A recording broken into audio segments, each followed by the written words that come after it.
2022년 한 해를 정리해보고 있습니다. 국민의힘 압승. 그리고 국힘이 도지사, 그리고 청주시장을 비롯한 7곳에서 단체장을 냈고 콘크리트 고정으로 밀어주는 데가 아니다. 패배의 처참함은 이번이 더 심했던 것 같아요. 오버하는 측면이 많죠, 여러 가지로. 독단적으로. 김영환 지사가 이끄는 충북호는 시군 분담 비율이 있잖아요. 예. 결국 당근책이 안 든다면 책찍을 들을 거예요. 다른 사업들이 안 내주죠. 중부 내륙 연계 발전 지원 특별 이렇게 되긴 한데 참지라는 생각, 그다음에 적극적인 행보, 연대를 넓혀가는 거. 아쉬움은 있죠. 바다가 없는 충북특별지원법은 독자적으로 충북만을 위해서 이범석의 선택은 시민들의 어떤 표로서 대표성을 준 의회에서 이 시청 본관 건물을 엎었다 세웠다 지금 그러고 있다니까요. 아니, 이게 말이야 된다냐.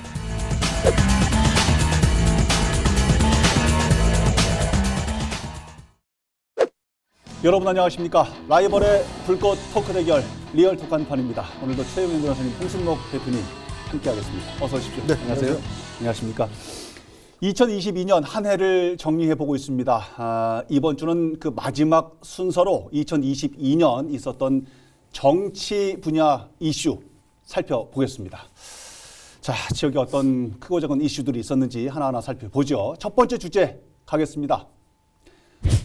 국민의힘 압승, 지방 권력 교체입니다. 시청자분들이 깜짝 놀라지 않을까요? 왜요? 뭐 선거가 있었나? 갑자기 압승을. 아니 그런데요. 지난 6월 1일 지방선거 때 그렇게 막 시끌시끌했었는데 벌써 6개월이 넘은 시간이 돼버렸네요. 그렇죠. 시간이 굉장히 많이 갔는데 4년 전과는 완전히 그 반대되는 역할 상황이 이제 됐고 중앙이든 지방이든 완전 국힘 쪽으로 쏠렸어요. 상황 정리 먼저 부탁드립니다. 뭐 시청자 여러분도 아시겠지만 지난 6월 있었던 제8회 지방선거에서 국힘이 압승했죠. 이런 결과는 우리 지역도 마찬가지인데 이런 결과는 지난 4년 전에 제7회 지방선거와 정반대 결과였잖아요. 예. 4년 전에 제7회 지방선거 결과를 본다면 민주당이 도지사 그리고 청주시장을 포함해서 11개 시군 중에 7곳을 차지했고 오. 도의원을 거의 뭐 싹쓸이 하다시피 했잖아요. 네. 근데 이제 요번에 지방선거에서는 정반대로 국힘이 도지사 그리고 청주시장을 비롯한 7곳에서 단체장을 냈고 도의원도 거의 싹쓸이해서 정반대의 결과가 나왔죠. 이야. 충청도, 특히 충북이 네. 어떤 특정 정당에 완전히 어떤 그 콘크리트 고정으로 밀어주는 데가 아니다라는 걸 다시 한번 보여준 거죠. 아하, 균형감 있게. 네, 민심은 항시 이렇게 어떤 시류, 예. 환경에, 정치 환경에 따라서 변한다. 투표율도 또 거의 충북이 거의 전국 평균에 가장 근접한 지역이에요. 또 네. 50.9, 전국 평균이 우리 충북이 50.6. 아하. 네. 0.3포인트. 저기 결과로 예. 본다고 그러면 뭐 결과야 국힘하고 민주당 정반대의 결과 4년 전에 비해서 정반대로 결과가 나왔지만은 그렇죠. 그 패배의 처참함은 이번이 더 심했던 것 같아요. 민주당의 패배가 더 심했던 것 같아요. 예. 4년 전에는 그나마 이제 탄핵 정국이 지속이 돼가지고 그 당시 이제 자유한국당이죠. 예. 자유한국당이 엄청난 불리한 지형이었는데 이번에는 그런 것까지는 없었거든요. 물론 대선 연계돼서 그렇지만은 예. 민주당이 그 정도의 처참한 위치는 아니었는데 패배를 했고 또 하나의 문제는 예. 직전 단체장이나 의원들이 다 민주당 소속이었어요. 전부 다. 그래서 현직 프리미엄이라는 것도 있는데 그런 말도 참패를 했기 때문에 이번이 민주당 참패는 더 아주 비극적이었던 것 같아요. 그러네요. 현역 참패 그 부분이 또 있었네. 도지사 얘기를 좀 빼놓을 수가 없는 게요. 그 직전에 우리 이전에 이시종 지사가 무려 12년 장기 집권을 했잖아요. 이게 장기 집권 이렇게 얘기를 해도 괜찮은지 모르겠죠. 여하튼 도민들의 선택을 받아서 되긴 했습니다만은 12년 만에 도지사가 바뀌었고 변호사님 말씀 주신 것처럼 도의회도 완전 그렇죠. 국힘 쪽에서 몰표를 받아가는 네. 이런 상황이죠. 그렇죠. 뭐 바로 직전에 이제 3개월도 채 전에 이제 대선이 열렸기 때문에 예. 대선의 영향이 가장 컸다고 보여지고 예. 그리고 기타 다른 문제로는 문재인 정부의 실정이라고 할까? 아하. 특히 이제 부동산 정책을 실패했던 아팠어요. 부분하고 예. 그다음에 민주당이 국회 내에서 다수당을 차지했는데 좀 오만하게 의정을 이끌었잖아요. 그런 부분도 있을 거고 또 인물 면에서 예. 국힘이 절대 뒤지지를 않았어요. 후보군에서. 아하. 그런 점 여러 가지 복합적으로 작용해서 예. 국힘이 압승하지 않았나 그렇게 생각이 듭니다. 특별한 다른 뭐 이유나 분석을 갖고 계신 게 있으실까요? 과유불급이죠. 오호. 아. 그러니까는 총선에서 너무 180석을 갖다 보니 특정 정당이 그렇게 독식을 해버리면 예. 아무래도 좀 오버하는 측면이 많죠. 여러 가지로 좀 독단적으로 처리하는 것도 많고 그거에 대해서 국민들이 바라보는 시선이 굉장히 좀 오만하고 이런 건 굉장히 싫어하잖아요. 지금 국민들이. 이 말씀은 지금 민선 8기도 똑같이 그렇죠. 적용되는 그러니까는 얘기죠. 그러니까 다음번 이제 내년에 쉬지만은 그 후년 총선에선 또 어떤 결과로 나올지 모르는 거고 하니까 정치인들이 그런 거를 좀 잘 해야 되는데 그걸 민심을 잘 모르는 것 같습니다. 지금 현 정부가요? 아니 정치인들이 가장 민심을 잘 헤아려야 되는데 네.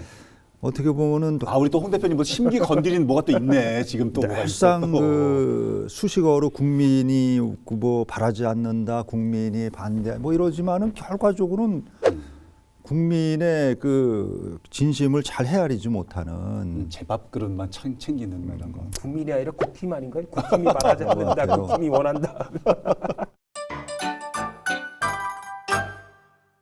그리고 올해 선거에서 특히 사전 투표율이 굉장히 최대였다는 거. 예, 지방선거에서 역대 뭐 지방선거 세 번째 사전 투표로 실시된 선거였지만은 거의 뭐 저기 20%가 넘었으니까. 예.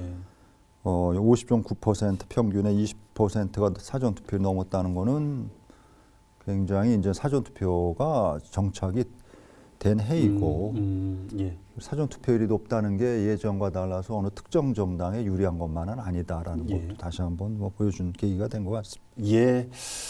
올해 정치 이슈 첫 번째 주제로 지방 권력의 교체 이렇게 좀 말씀을 들어봤는데요. 앞서 홍 대표님 말씀 주신 대로 앞으로 4년 동안을 또 어떻게 이끌어 가느냐에 따라서 그 이후에 주민들에게 선택을 받느냐 못 받느냐 또 이 부분도 있기 때문에 주민들의 매의 눈을 잘 살펴서 열심히 활동을 해 주시기를 또 기대해 보겠습니다. 두 번째 주제로 넘어가 보죠. 두 번째 주제로 가보겠습니다. 김영환 지사가 이끄는 충북호는 어디로? 입니다. 산으로, 바다로, 호수로, 호수로. 김 지사, 김영환 지사 2022년 도정 얘기를 하면 제일 먼저 나오는 얘기가 뭐 지금도 여전히 시끄럽습니다만은 현금성 공약 논란이잖아요. 그렇죠. 현금성 복지 공약이죠. 예. 후보 시절부터 관심이 많았었잖아요. 현금성 복지 공약 여러 가지를 제출했었잖아요. 예. 뭐 임산부나 아니면 뭐 저기 농민이거나 뭐 여러 분야의 청소년이거나 뭐 여러 저기 정책 복지 공약을 제시했는데 그 중에서 특히 관심을 가졌던 것이 이제 출산 양육 수당이잖아요. 예. 출산하면 일시불로 1,000만 원 주고 그다음에 5년간 양육비로 매월 100만 원씩 주겠다 이렇게 공약을 내세워서 이게 당선되고 나서 곧바로 이전 실천을 옮기려고 했었잖아요. 예. 근데 이전 그 국감이나 도의회에서 복지 공약이 축소된 거 아니냐 이런 질타를 받기도 했는데 네. 아니다라고 이제 항변을 하셨고 그다음에 이제 또 터진 문제가 이제 시군 분담 비율이 있잖아요. 시끄러워요. 도에서 40% 예. 부담하고 나머지 시군에서 60% 분담하자 이렇게 얘기했더니 그 나머지 기초 단체에서 집단으로 이제 반발을 하는 상황이 일어났죠. 상당 부분 시군에서는 그냥 가는 쪽으로 방향을 잡은 모양인데 그런데 청주시는 지금 여전히 약간 결이 좀 다르고요. 그런데 또 이전에 김 지사께서 이 한판 자리에 오셔서 오히려 청주시가 제일 좋아할 거야. 그리고 잘 매듭 지어지고 있다라고 얘기를 하셨는데 저는 절대 아닐 거라고 그랬는데. 아닌 것 같아 지금요. 청주시하고 좀 다른 얘기를 하고 있더라고요. 그게 충북 전체적으로 그 출산 장려 그 비용 부담의 거의 한 60%를 차지할 거래요. 청주시가 예. 60% 이상을 그 금액이 예산이 한 1,000억 원이 넘는다니까는 그 한 분야도 아니고 한 항목만 놓고 보면은 예. 청주시 전체 예산 가운데 그 정도 한 항목 가지고 부담한다는 건 굉장히 좀 어떻게 보면 힘들다고 봐야 되겠죠. 그런데 도에서 지원한다는 그 40%가 충북 11개 시군 가운데선 청주시가 가장 많으니 김영환 지사 생각에는 청주시가 반발할 이유가 없다는 주장인데 이범석 시장 얘기는 조금 다르더라고요. 김영환 지사는 이미 공약 당시에 시군도 분담한다고 얘기를 했었고 예. 그다음에 해당 주민이 혜택을 받는 것이기 때문에 당연히 시군이 분담하는 거 맞다라고 예. 얘기를 하는데 이범석 시장은 생각이 다르죠. 이게 출산 장려의 목적이라고 한다면 제가 전에도 그런 말씀드렸잖아요.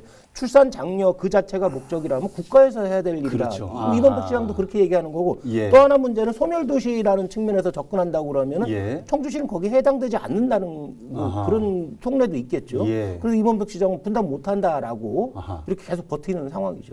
야, 요게 어떻게 매듭이 지어질지 궁금하기는 한데요. 저희가 녹화를 하는 오늘까지도 이 선명히 아직 해결이 되지 않았어요. 아직 한 목소리가 나지 않고 있더라고요. 결과적으로는 뭐 그 도에서 다른 그 출산 장려 쪽으로 예산을 좀 더 뒷받침을 해주고 예.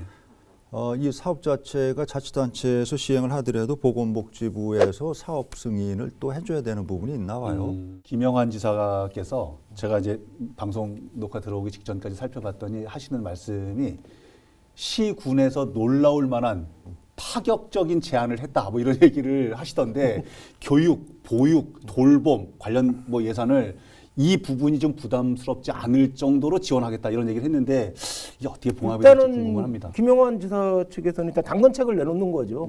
다른 사업비로 보상을 해주겠다. 청주시에 아하. 특히 청주시에 그렇게 얘기를 하고 있는 거거든요. 예. 청주시가 이 안을 복지안을 좀 양보를 한다면 다른 사업비로 벌충을 해주겠다. 예. 이렇게 당근책을 내놨는데 예. 결국 당근책이 안 된다면 채찍을 들을 거예요. 다른 사업비를 안 내주죠. 와. 도에 의존하고 있는 사업이 엄청나게 많거든요. 청주시에서 예, 예. 그 부분에 대해서 협조를 안 해주겠죠. 그럼 그건 채찍으로 쓰겠죠. 그런 부분들을 이범석 시장도 아마 잘 아시겠죠. 그래서 복지부 결정을 좀 기다려 보겠다라고 한 말. 핑계를 이제 대는 거고 되는 걸로 보여요. 그래요. 2022년 지역의 정치 이슈 얘기하면은 최근에 나온 얘기, 뭐 김영환 지사가 민선 8기 지사로 당선이 돼서 나온 얘기긴 합니다만은 중부 내륙 지원 발전 뭐 특별법 이런 얘기 있던데 이게 조금 혼동스럽기도 해요. 지금 나온 얘기는 중부 내륙 연계 발전 지원 특별법 이렇게 되긴 한데 이름도 어렵고 그 이전에 뭐 바다가 없는 충북 지원 특별법이란 말도 있었고 예. 어떻게 정리를 해야 될지 모르겠지만 여하튼 중요한 이슈 가운데는 하나였습니다. 그렇죠. 저도 김영환 지사의 지역 정책의 핵심이잖아요. 지역 정책의 핵심으로 내세웠던 게 이제 당선 전에 네. 선거 경쟁 중에는 레이크파크 르네상스라는 걸 내세웠잖아요. 예. 그다음에 당선 직후에는 충북 지원 특별법이라는 걸 내세웠고, 예. 근데 지금 진행 중인 건 중부 내륙 지원 특별법이잖아요. 예, 예. 이게 저기 이 공약이나 정책이 어떻게 연계되는지 저도 헷갈림. 무슨 의미인지를 잘 모르겠어. 어느 것이 핵심인지를. 예. 이게 레이크파크 르네상스는 호수를 개발하겠다. 충북에 호수가 많으니까 예. 충북을 관광 상품화하겠다. 네. 이런 것이고 충북 지원 특별법은 댐이나 충주댐이면 안 되죠. 청풍호인가? 충주댐은 맞죠. 맞고. 그 충주댐이거나 대청댐으로 인해서 우리가 물로 인한 규제를 많이 받으니까 예. 그 규제를 풀어주고 보상을 해달라 이런 차원의 이제 핵심의 정점이고 예. 이번에 중부 내륙 지원 특별법은 내륙 도시 대구나 경북이거나 강원도의 내륙 도시들의 교통이나 물류를 개선해달라 이런 차원이기 때문에 서로 이제 핵심이 좀 다르잖아요. 서로 이게 어떻게 연계되는 건지 저도 잘 모르겠어요. 조목조목 얘기를 하다 보니까 결은 조금 다른데 어떤 측면에서는 다 아우르는 얘기 같기도 하고 변호사님 말씀 들으니까 조금 쪼개져 보이기도 하긴 하네요 또. 그 중북 그러니까 바다가 없는 충북 지원 특별법은 보니까는 지금 국회에서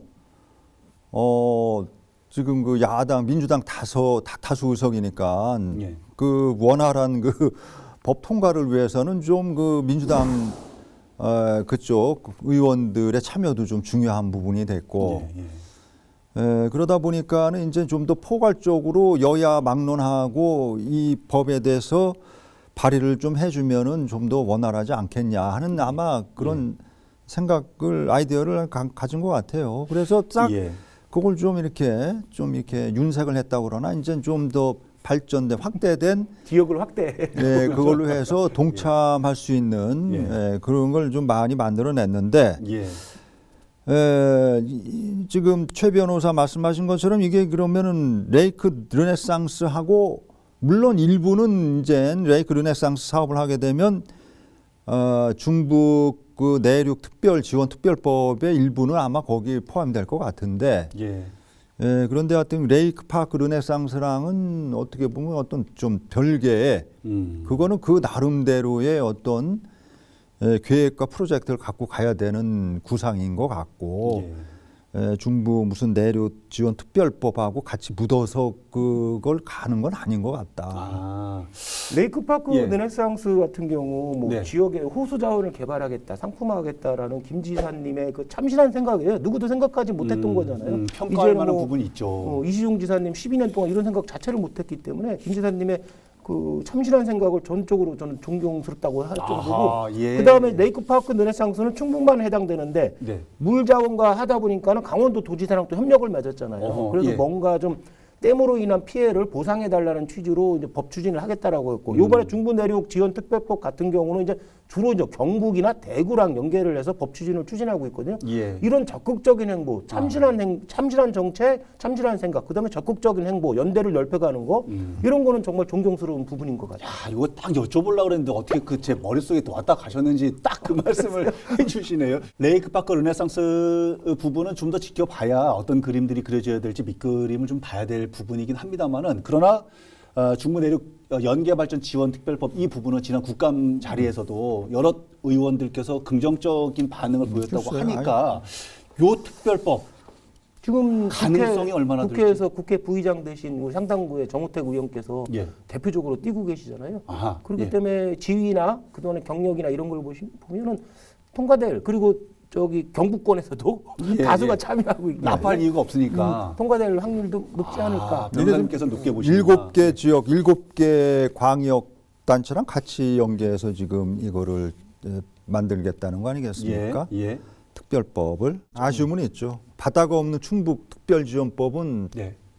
어떻게 보면 그냥 우리 독자적으로 충북만을 위해서, 음. 강원도도 특별 자치도인가 이렇게 됐잖아요. 왜? 그렇죠, 그렇죠. 그런 예. 식으로 제주도도 마찬가지고 충북도 좀 그 김영환 지사가 힘있게 한번 한번 나가야 되겠다 하면은 그 바다가 없는 충북 지원 특별법이 오히려 더 나을 수 있었는데, 안 된 거예요. 이게 보니까 뭔가 좀 손을 잡고 여기 이게 벽이 높네. 그래서 그렇게 저처럼 오해할 수 있는 부분이 있는 거 아니겠습니까? 그럴 수도 있죠. 예. 그래서 안 되겠다. 이거 연대를 해야 되겠다. 아하. 그래서 내륙 중부 내륙 그 연계 발전 지원 특별법 예, 예. 이렇게 간 게 아닌가 하는 그런 측면도 일단 저는 생각할 수 있습니다. 시작점은 괜찮아요. 좋아 보이고 잘 가는 것 같기는 하죠. 어떻게 잘 살을 찌울 수 있는지 함께 관심을 가지고 지켜보도록 하겠습니다. 좋은 결실을 도민들과 함께 기대합니다. 자, 세 번째 주제로 넘어가 보죠. 하느냐 마느냐 이범석의 선택은입니다. 그 공교롭게 민선 8기 청주시장으로 당선되고 나서 뭐 선택의 기로에 많이 섰던 것 같아요. 본인의 의지는 아마 확고한 것 같은데 결과적으로는 이제 주민들 시선으로 봤을 때는 할까 말까 하게 될까 못할까만 이런 것도 많은데, 가장 대표적인 것이 지금 벌써 몇 달째 이어지고 있는 시청사 본관 건물 폐쇄 문제예요. 그렇죠. 이게 주민들은 지금 잘 모를 수도 있는데요. 시의회에서는 벌써 이 시청 본관이 몇 번 넘어졌다 세워졌다 넘어졌다 그렇죠. 세워졌다 그런 줄 아실 것 같아요. 그런 것 같아요. 어떤 상황입니까 지금? 2014년이죠. 통합청주시가 출범하면서 새 청사를 건립해야 된다. 예. 새 시청사를 건립해야 된다. 그럼 위치가 어디냐, 뭐 이런 문제가 계속 제기돼서 그렇죠. 결국 지난 민선 7기 때 결정을 했죠. 예. 주민 여론 수렴하고 전문위원회 의결을 통해서 결정을 했어요. 예. 본관은 존치하고 현 위치에다 재건축을 하겠다. 아하. 본관은 존치하겠다. 딱 결정이 나서 끝난 줄 알았어요. 예. 근데 이범석 시장이 새로 당선된 이후에 본관을 철거하겠다. 없던 일로. 기존의 결정을 번복하고 시의회나 시민들 의견 수렴도 없고, 그다음에 문화재청과 협의도 없이 일방적으로 본관 철거, 아하. 전면 재건축 예. 이렇게 결정을 하고 추진을 하니까 여러 곳에서 이제 마찰이 생기기 시작하는 거죠. 이게 이런 결정을 두고 독단이다, 뭐 독선이다 그런 얘기도 있기는 한데, 이범석 시장 입장에서는 존치를 할 만한 이유가 없기 때문에 그런 판단을 또 한 것도 있을 거 아닙니까? 그러니까는 참 이게 민선 시대가 단체장이 이게 뭐 사람도 바뀌었지만 당이 바뀌니까 예. 이게 정책 노선이 바뀌니까 사실 시민들은 그 혼란스러운 거죠. 이게 어느 게 맞는 거냐, 존치가 맞는 거냐, 아니면 이거를 갖다가 뭐 가치도 별로 없는 거 그냥 없애고 차라리 우리 그 민원관청이니까 청주시는 예. 400대 주차 규모를 800대면은 좀 늘리고 뭔가 그걸 좀 공공성 있는 관청이니까는 어떤 문화재적 가치가 있다 손 치더라도 네. 공공적인 가치를 최우선으로 더 여긴다면은 이건 뭐 없애고 궤도 수정도 할 수 있는 거 아닌가 하는 그렇게도 또 볼 수 있는 거 아니겠습니까? 궤도 수정. 결과적으로는 저는 이거는 뭐 시민단체고 뭐 어디고 간섭할 게 아니라 예. 어찌 됐든 우리 시민들이 어떤 표로서 대표성을 준 의회에서 시장하고 이제 의회죠. 의회에서 그런데 대표님 그 의회에서요. 네. 이 시청 본관 건물을 엎었다 세웠다 지금 그러고 있다니까요. 아니 그러니까 21대 21을. 이렇게 저기 막 우리 누구요? 저 한 사람 들어가려다 못 들어갔다면서요? 거기 민주당은 감금을 당했네 안 했네. 이게 어떤 상황이었는지요? 시청사를 철거하겠다, 본관을 철거하겠다 하면서 17억 예산을 편성해서 의회에 제출했죠. 철거 비용 17억. 그렇죠. 예. 근데 이제 민주당이 다수가 있는 도시건설에서 완전히 폐기해버렸어요. 철거하면 안 돼. 네, 국힘이 또 더 많은 이제 예결 특위에서 이제 다시 예산 전액도 살려냈죠.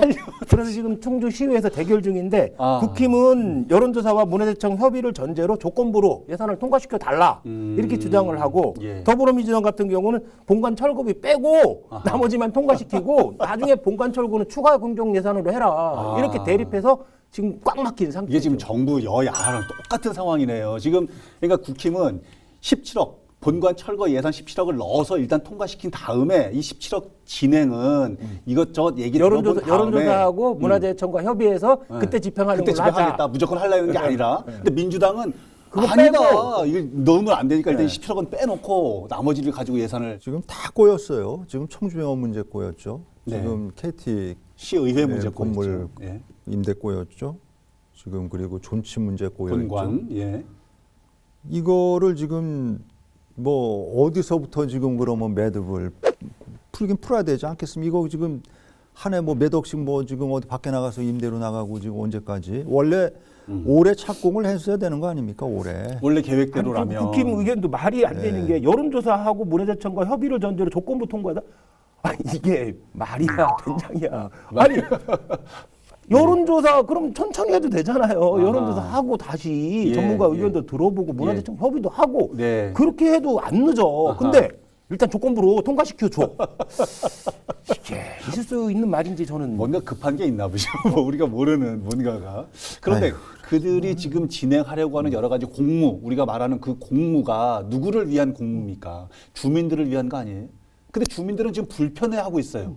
이 부분이 좀 아니 저는 주민들이 그 청주시청 본관이 문화재적 가치가 정말 있냐 없냐를 예, 예. 관심들이 그렇게 많을까요? 난 저기 아니 내가 뭐 이렇게 저 여론에 이렇게 뭐 이제 중심에 서 있지 않아서 그런데 예.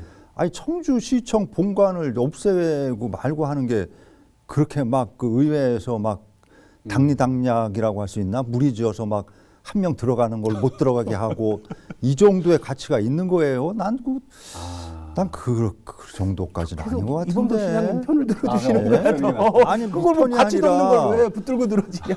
아니 하루하루 먹고 살기 바쁜 우리 시민들 입장에서는 저는 아니, 보다- 저거를 왜 이렇게 저걸 저 문제 가지고 아, 예? 아니 이범석 시장이 잘했다는 게 아니라 아니 벌써 2018년에 결정이 났으면은 그러면 그대로 가든지. 갈 수 있게 하던가. 아니 본관 건물이 문화재적 가치가 있냐의 문제가 아니라 시청사로 논란을 믿는 자체가 문제죠. 그러니까요. 시민들은 그렇게 관심이 없어요. 시민들이 직접 사용하는 물건도 아니거든요. 시청사라는 게. 근데 이걸 기존의 결정을 번복하면서 아무런 시민들 의견도 안 들어보고 다른 기관의 의견도 안 들어보고 그건 문제지. 그러니까 그래서 이걸 논란을 만드는 두 거예요. 분 아니, 말씀의 저기- 공통점이 그거예요. 그러니까 김영환 지사가 취임하자마자 뭐 차 없는 도청 맞는다 그래가지고 몇 달을 시끄럽게 했잖아요.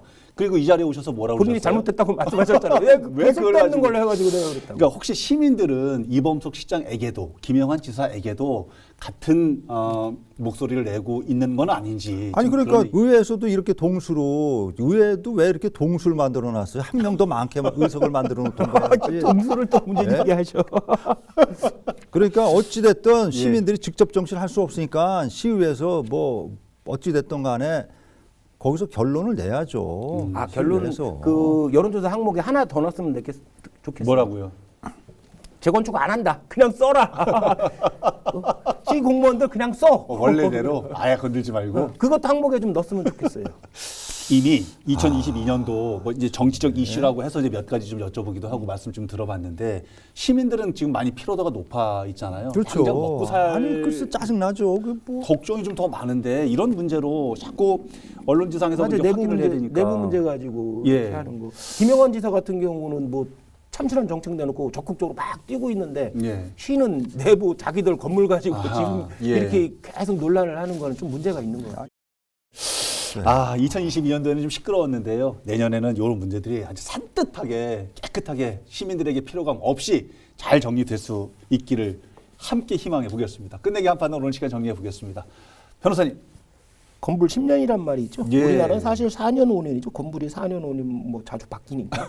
근데 뭐 요즘 중앙 정치나 지방 정치를 보면 자신들 세상이 된 양 막 이렇게 전행을 하시는 분들이 많은 것 같은데 예. 이게 뭐 권력이 평생 자신한테 있을지 혹은 4, 5년밖에 없으니까 빨리 행사하려고 그러시는지. 근데 권력은 4, 5년 뒤면 또 자신도 평가를 받고 자신의 정책도 폐기가 될 수 있다는 거. 그렇죠. 권력은 예. 건불 4, 5년이다. 이걸 항상 명심하셔야 될 것 같아요. 중앙이건 지방이건. 알겠습니다. 아유, 건불 4, 5년 참 말 만들어내시는데 선수 잘 들었습니다. 감사합니다. 대표님은 어떤 말씀 준비하셨습니까? 마찬가지입니다. 아하. 건불 4, 5년 결국 민심을 얻지 못하면 예. 군주가 탄 배가 뒤집혀진다. 예. 그러니까는 군주는 배와 같고 백성은 그 강물과 같은 거 아니냐. 강물이 배를 띄우기도 하고 가라앉히기도 또 하고. 뒤집어지기도 하는데 예. 늘 우리 그 좀 정치하시는 분들 그리고 여론을 좀 가까이 하시는 뭐 언론도 마찬가지고 정치도 예. 마찬가지고 민심을 과연 그 향배 민심의 향배를 좀 그 잘 좀 헤아려 봐야 될 것 같아요. 예. 그래야지 장수하는 단체장이 되고 그러는 거지. 안 예. 그러면 예. 건불 4, 5년이 아니라 정말 더 짧아질 수 있는. 4네, 그죠? 4, 5개월. 알겠습니다. 잘 들었습니다. 감사합니다. 이런 홍 대표님 말씀 듣다 보면은 정치인들이 특히 초심을 자꾸 잃어가는 모습들을 저희가 이제 중간중간 확인하게 되는 부분들이 많잖아요. 아쉬움도 많은데 그러지 않기를 또 한번 바라보고요. 2023년에는 좋은 정치적 지역 이슈도 기대해 보겠습니다. 자, 올 한 해 저희 리얼토크 한판을 사랑해 주신 애청자 여러분 대단히 감사합니다. 내년에도 여러분께서 불편해 하시고 귀 기울여 듣고 싶어하는 얘기들 속 시원하게 리얼토크 한판에서 긁어 드릴 수 있도록 다시 한번 약속을 드리겠습니다. 내년에도 뜨겁게 한판 하시죠. 리얼토크 한판!